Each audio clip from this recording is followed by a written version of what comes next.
Alright, I'm going to take you around an update on some plant growth. It's June the 15th and it's around 7 p.m. So it's nice and cool now, not too much sun. Start with the raspberries, got some yellow raspberries. So we're going to take these and just, I've got a little cup here. I'm going to just try to twist these off. Tell you what, let's put that there.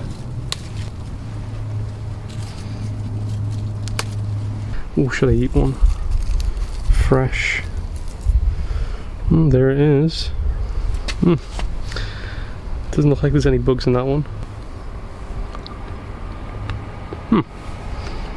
Nice. And some strawberries that were, I put them up a couple of days ago. We've got a little ladybird on there at the minute, eating the aphids. Ooh, very nice. Then we got carrots. I did a little test.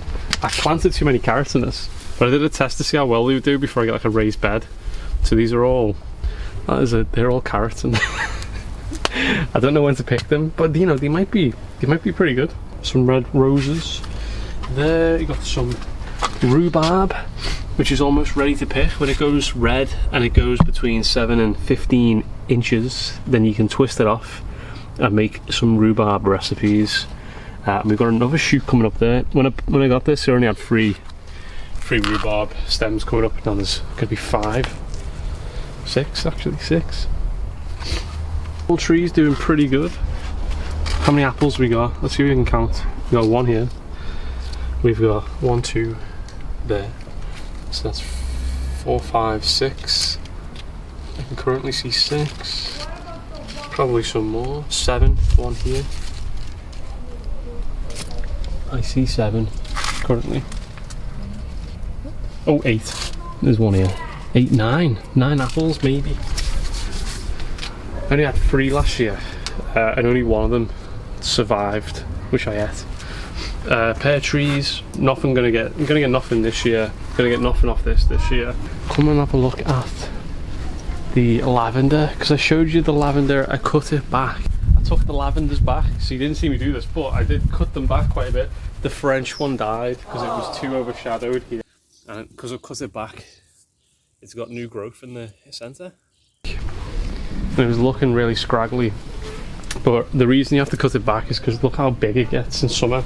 So at the end of summer, when this is finished, I'm going to take this back again into a dome shape. But the reason I took it back was to allow the centre of the lavender to grow, and a lot of new growth has happened on this. So I'm going to take it back aggressively at the end of the year. But that smells nice. There we go. How many figs we got? Oh, 2 figs there. Look at the size of them. They're still firm. I'm going to plant this at some point, but it's going to get massive. It's already starting to get a little bit out of control. Oh, there's a fig. There's a fig here. I don't know if you see that. There's another one here. So you got 3 figs. Not bad. Too lazing around. Eh? He cries to get outside, and this is all he does.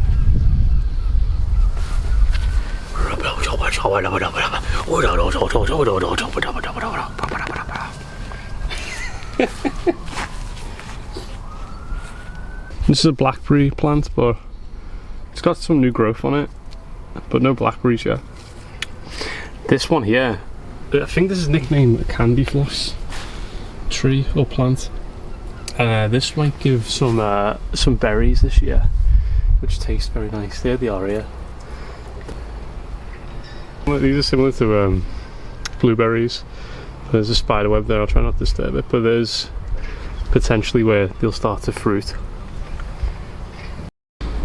The size of this, when I planted, you saw me plant this 2 years ago, and it was a twig in the ground. Look at it now. I'm gonna have to take this back because it might start like toppling itself because it's got so many new branches of growth on it.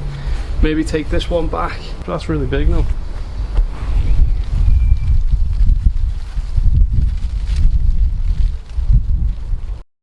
Yeah, these every year I trim down so they grow as many rose heads as possible. I'm just going to deadhead these, and then I take off any basically fully grown heads, so even more sprout up, because it stops the plant from using energy to maintain those dead rose heads. And then these sprout more. Just gotta be careful I don't disturb any spiders in there. And then last but not least was, I think, the lavender. Have a look at the lavender, the new one. There he is, look at this. This is doing really well. This will get as big, if not bigger, than the other one, because I believe this one gets more direct sunlight. Yeah, and they both smell great. Actually, the lavender heads on these are even bigger, the actual flowers. Look at that. These are my indoor plants. I'm going to give them a water in today. I usually give the soil a good feel, and once it goes dry, that's when I will give them a miracle feed and a watering. The worst thing you can do with these indoor plants is overwater them, because it'll cause the root rot. So I tend to leave them a week to 2 weeks. Once the soil's dried out, then I'll give them a good feed, and then I do that even less in winter.